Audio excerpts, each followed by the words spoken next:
옛말에 겨울 제철무는 동삼이라고 불렸다는 얘기를 들어보셨나요? 겨울 산삼이라고 불릴 만큼 겨울에 재배한 제철무는 우리 몸에 정말 좋은 식재료라는 뜻이에요. 산삼은 산속에서 자연이 주는 최고의 선물이라면 겨울무는 밭에서 주어지는 또 다른 선물이라고 할 수 있죠.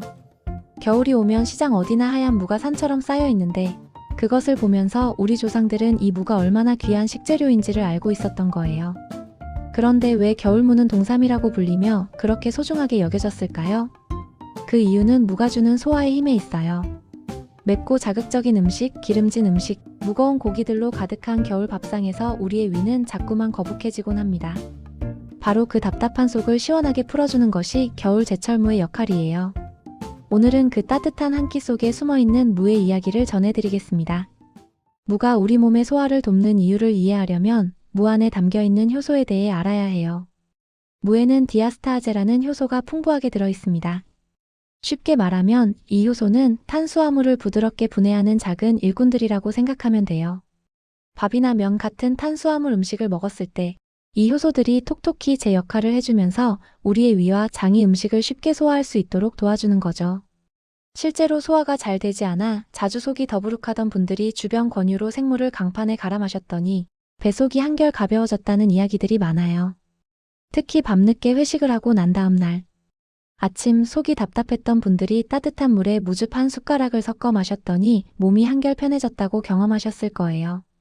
이건 단순한 기분 탓이 아니라 무에 들어있는 이 효소들이 실제로 우리 몸 안에서 일하고 있다는 뜻이랍니다. 또 다른 사례도 있어요. 겨울 밥상에서 기름진 돼지고기를 많이 먹은 날, 평소처럼 소화가 불편했던 분들이 곁들인 동치미 몇 점을 먹으니 배가 훨씬 편했다고 말씀하셨어요. 동치미에 찬 국물과 함께 먹은 무의 소화 효소들이 그 기름진 음식들을 부드럽게 분해해 주었기 때문이에요. 동의보감에도 무에 대한 기록이 있어요. 무는 기를 내려주고 소화를 도와주는 식재료라고 표현하고 있습니다. 이건 수백 년 전 우리 조상들도 무의 소화 효능을 정확하게 알고 있었다는 뜻이에요. 현대에 와서 이를 과학적으로 분석해보니 무에 들어있는 디아스타아제가 실제로 탄수화물 소화를 돕는다는 게 확인된 거예요. 밥을 많이 먹은 날, 속이 무거울 때, 소화가 잘 안 될 때, 생물을 먹으면 배속이 한결 가벼워진다고 하는 것은 바로 이 효소 때문입니다. 여기서 한 가지 더 알아둘 게 있어요. 무에는 비타민C도 풍부해요. 비타민C는 우리 면역계를 튼튼하게 지켜주는 영양소인데 겨울철 감기 바이러스로부터 우리 몸을 보호하는 데 도움이 됩니다. 특히 무에 포함된 비타민C는 익혀도 손실이 적으니 동치미로 담가 먹든 무즙으로 마시든 그 효능을 충분히 받을 수 있어요. 그리고 무는 기관지 건강에도 도움을 줄 수 있다고 알려져 있습니다. 가을에서 겨울로 접어들면서 건조해진 공기 때문에 목이 자주 칼칼하고 기침이 나는 분들이 많잖아요. 무의 매운맛을 내는 성분들이 기관지를 편안하게 해주는 역할을 할 수 있기 때문에 기침이 나거나 목이 칼칼할 때 무를 섭취하면 도움이 될 수 있다는 거예요. 실제로 겨울이면 기침이 잦던 분들이 매일 밤 따뜻한 물에 무즙을 타서 마셨더니 기침의 횟수가 훨씬 줄었다고 말씀하신 분들도 많습니다. 그래서 겨울이면 물을 꺼내는 게 참 자연스러운 일인 거랍니다. 그런데 여기서 알아두면 정말 좋은 게 있어요. 무의 종류에 따라 맛도 다르고 우리 몸에 주는 효능도 조금씩 다르다는 거예요. 시장에 가보면 정말 다양한 종류의 무들이 있거든요. 먼저 가장 흔하게 볼 수 있는 청무, 즉 일반 무가 있습니다. 이게 우리가 지금까지 얘기한 겨울 제철무 중 가장 대표적인 것이에요. 단단한 육질과 적당한 단맛이 특징이라서 국을 끓일 때도 좋고 조림으로 만들 때도 좋고 김치로도 담을 수 있어요. 청무에 들어있는 디아스타아제 효소가 가장 풍부해서 소화를 돕는 효능이 가장 뛰어나다고 알려져 있습니다. 그 다음으로 열무가 있어요. 열무는 작고 여린 무로 주로 한여름에 수확하지만 일부 겨울에도 재배됩니다. 열무김치나 비빔국수에 자주 사용되는데 아삭한 식감과 신선한 맛이 정말 일품이에요. 열무는 청무보다는 수분이 조금 더 많아서 생으로 먹을 때의 상큼한 맛이 살아나는 특징이 있습니다. 이번에 우리가 동치미를 만들 때 사용할 동치미무라는 종류도 있어요. 동치미무는 겨울철 동치미에 사용하기 위해 특별히 재배되는 무인데 물이 많고 단맛이 강한 게 특징이에요. 이 동치미무를 제대로 숙성시키면 정말 아삭한 식감이 돋보이는데 겨울 밥상에 빠질 수 없는 반찬이 되는 거죠. 동치미무의 높은 수분 함량이 바로 겨울 제철무로 불리는 이유 중 하나입니다. 작고 둥근 모양의 알타리무도 있습니다. 알타리무는 주로 총각김치에 사용되는데 톡 쏘는 맛과 아삭한 식감이 정말 매력적이에요. 크기가 작아서 개인 한 끼 반찬으로도 좋고 밥 반찬으로도 손색이 없습니다. 알타리무의 매운맛을 내는 성분들은 우리 기관지를 편안하게 해주는 데도 도움이 된다고 알려져 있어요. 그리고 서양무, 즉 레디시도 있습니다. 작고 둥근 붉은색 무로 주로 샐러드에 사용되거나 서양 요리에서 많이 쓰여요. 레디시는 우리 전통 무들과는 달리 상큼하고 부드러운 맛이 특징이에요. 색깔도 예쁜 빨간색이라서 밥상을 더 화려하게 만들어줍니다. 레디시에 들어있는 항산화 성분도 우리 몸의 염증을 완화하는 데 도움이 될 수 있습니다. 결국 어떤 무든 우리 몸에 좋다는 거예요. 청무든 열무든 동치미무든 알타리무든 심지어 레디시까지도 겨울 제철 무는 그 어떤 종류든 우리 몸을 생각하는 자연의 선물이라고 할 수 있습니다. 중요한 건 그 무들을 어떻게 선택하고 어떻게 활용하느냐는 거죠. 오늘 우리가 만들 동치미는 동치미무를 사용할 때 가장 좋은 맛을 낼 수 있지만 청무를 사용해도 전혀 문제가 없으니까요. 효능 한 끼 바로 시작하겠습니다. 무의 효능을 가장 잘 살릴 수 있는 방법은 바로 동치미를 담그는 거예요. 동치미는 우리 조상들이 수백 년 동안 이어온 발효 음식인데 무를 절임으로써 효능을 더욱 높이는 방식이랍니다. 동치미를 만드는 방법은 생각보다 간단해요. 먼저 겨울 제철무를 준비하세요. 무는 들었을 때 묵직하고 껍질이 매끄러우며 흰색이 맑은 것이 좋습니다. 또 무의 윗부분에 있는 잎이 선명한 초록색이면 더욱 좋아요. 잎이 쉬들어지거나 노래진 무는 오래된 것이니 피하시는 게 좋습니다. 무를 깨끗이 씻은 후 먹기 좋은 크기로 자르면 돼요. 크기는 통째로 둬도 좋고 4조각이나 8조각으로 잘라도 괜찮습니다. 개인의 냄비 크기나 취향에 따라 결정하면 돼요. 다음으로 소금물을 만들어요. 물 1리터에 굵은 소금 1큰 숟가락을 넣고 끓여서 식히면 됩니다. 소금물이 식는 동안 무에 고추, 마늘, 생강을 함께 준비하세요.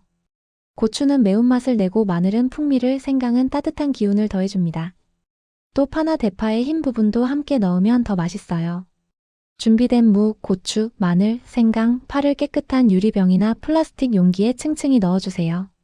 그 위에 식혀진 소금물을 부어 재료들이 소금물에 잠기도록 합니다. 이렇게 준비된 동치미는 실온에서 23일 정도 놔두면 발효가 진행되면서 새콤한 맛이 살아나요.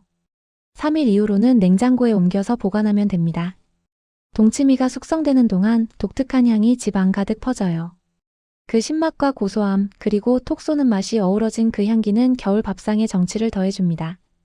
동치미 국물 한 잔에 밥을 말아 먹으면 입 안 가득 퍼지는 그 맛과 함께 배속까지 편안해지는 기분이 들어요. 무에 들어있는 효소들이 발효 과정을 거치면서 더욱 활성화되기 때문에 생무보다 동치미로 먹을 때 소화 효능이 더 좋다고 알려져 있습니다. 무를 그대로 생으로 먹고 싶다면 무즙을 만들어 마시는 것도 좋은 방법이에요. 물을 강판에 곱게 갈아서 거즈로 짜내면 무즙이 완성돼요. 따뜻한 물에 한 숟가락의 무즙을 섞어 마시면 소화가 잘 안 될 때 배속이 한결 편안해진다고 많은 분들이 경험하셨을 거예요. 무즙은 냉장고에서 이틀 정도 보관할 수 있으니 아침에 준비해두고 하루 종일 필요할 때마다 마셔도 좋습니다. 또 다른 방법은 물을 말려서 무말랭이를 만드는 거예요. 물을 얇게 슬라이스해서 햇빛에 말리면 수분이 없어지면서 영양가가 농축됩니다. 이렇게 말린 무말랭이는 씹을수록 무의 단맛이 살아나고 소화 효소도 여전히 활성화되어 있어요. 밥을 지을 때 무말랭이를 한 줌 넣고 함께 지으면 밥 자체에 무의 효능이 스며들어 매 끼니마다 소화를 돕는 밥이 완성되는 거죠. 이제 무를 제대로 구매하고 보관하는 방법을 알아봅시다. 오늘의 보관 한 끗 차이입니다. 많은 분들이 물을 냉장고에 그냥 넣어두곤 해요. 그런데 물을 제대로 보관하려면 한 가지 주의할 점이 있습니다. 무는 수분이 매우 많은 채소거든요. 냉장고에 물을 그냥 놔두면 습한 환경 때문에 무가 물러지거나 곰팡이가 필 수 있어요. 겨울 제철 무를 제대로 보관하려면 먼저 신문지에 하나하나를 감싸서 냉장고의 야채실에 넣어주세요. 신문지가 무의 수분을 흡수해주기 때문에 무가 장시간 신선함을 유지할 수 있답니다. 이렇게 보관하면 2주에서 3주까지 신선하게 보관할 수 있어요. 무는 수분이 많아서 저온에서 전분 분해가 느려지기 때문에 신문지를 감싸는 것이 효과적인 보관 방법이라고 할 수 있습니다. 구매할 때 확인해야 할 점도 있습니다. 무는 들었을 때 묵직하고 껍질이 매끄러우며 흰색이 맑은 것이 좋습니다. 또 무의 윗부분에 있는 잎이 선명한 초록색이면 더욱 좋아요. 잎이 쉬들어지거나 노래진 무는 오래된 것이니 피하시는 게 좋습니다. 겨울 시장에서 물을 고를 때 이 점들을 기억해두면 가장 신선한 물을 고를 수 있어요. 물을 섭취할 때 몇 가지 주의해야 할 점들이 있습니다. 무는 성질이 차가운 편이기 때문에 소화 능력이 약한 분들이 과다 섭취하면 배가 차져서 불편해질 수 있어요. 특히 평소 소화가 잘 안 되는 분들은 따뜻하게 데운 무즙이나 따뜻한 동치미, 국물로 섭취하는 것이 더 좋습니다. 생물을 많이 섭취하는 것보다는 적당량을 꾸준히 섭취하는 것이 우리 몸에 더 도움이 된다고 알려져 있어요. 또한 무에는 황 성분이 들어있어서 많이 섭취하면 특유의 냄새가 날 수 있습니다. 이건 무의 효능이 우리 몸에 작용하고 있다는 신호이기도 하지만 개인차가 있을 수 있으니 자신의 몸 상태를 관찰하면서 섭취하시는 것이 좋습니다. 겨울이면 어머니가 담가주시던 동치미 냄새가 자꾸만 떠올라요. 밥상 한 끝에 놓인 그 투명한 용기 속에서 하얀 무와 빨간 고추가 소금물에 잠겨있던 모습, 그리고 숟가락으로 국물을 한 수저 떠먹을 때의 그 톡 쏘는 맛. 그건 단순한 반찬이 아니라 겨울 내내 우리 가족의 소화를 챙겨주는 작은 배려였어요. 조선시대 사람들도 마찬가지였어요. 겨울이 오면 어머니들과 할머니들은 밭에서 물을 캐고 그걸 소금물에 절여 항아리에 담았습니다. 겨울은 신선한 채소를 구하기 어려운 계절이었거든요. 눈이 소복이 내려앉은 밭에서 캔 무들은 겨울을 나기 위한 귀한 식량이었어요. 동치미는 그저 맛있는 반찬이 아니라 겨울을 견디기 위한 필수 음식이었던 거죠. 무거운 흙을 들어 캔 무들을 정성스럽게 깎고 소금물을 준비하고 항아리에 담아 찬 곳에 묻어두는 그 모든 과정이 가족을 생각하는 마음이었던 거예요. 조선시대 의학서들도 무의 가치를 잘 알고 있었어요. 겨울에 소화가 안 되고 배가 더부룩한 것은 신선한 음식이 부족한 겨울철 흔한 일이었거든요. 그럴 때마다 동치미를 곁들인 한 끼는 그들의 배를 편하게 해주는 작은 의약품 같은 역할을 했습니다. 할머니들은 일부러 물을 먹어야 소화가 된다며 동치미를 밥상에 올렸고, 그건 세대를 거쳐 전해진 우리 민족의 생활 의학이었어요. 그제야 알겠어요. 할머니가 겨울이 되면 물을 꺼내셨던 이유가 뭔지. 무는 단순한 채소가 아니라 우리 몸을 생각하는 작은 마음이 담긴 식재료였던 거죠. 조선시대부터 지금까지 수백 년 동안 어머니들과 할머니들의 손을 거쳐 전해진 그 마음이 바로 동치미에 담겨 있는 거랍니다. 당신의 밥상에도 오늘 생무나 동치미 한 점을 올려보세요. 그 하나의 무가 만드는 변화를 느껴보세요. 뱃속이 한결 편해지는 그 경험이 겨울 한 끼의 위로가 될 거예요. 건강은 거창한 변화가 아니라 오늘의 한 끼 속에 있습니다. 당신의 식탁이 오늘도 따뜻한 힘이 되길 바랍니다.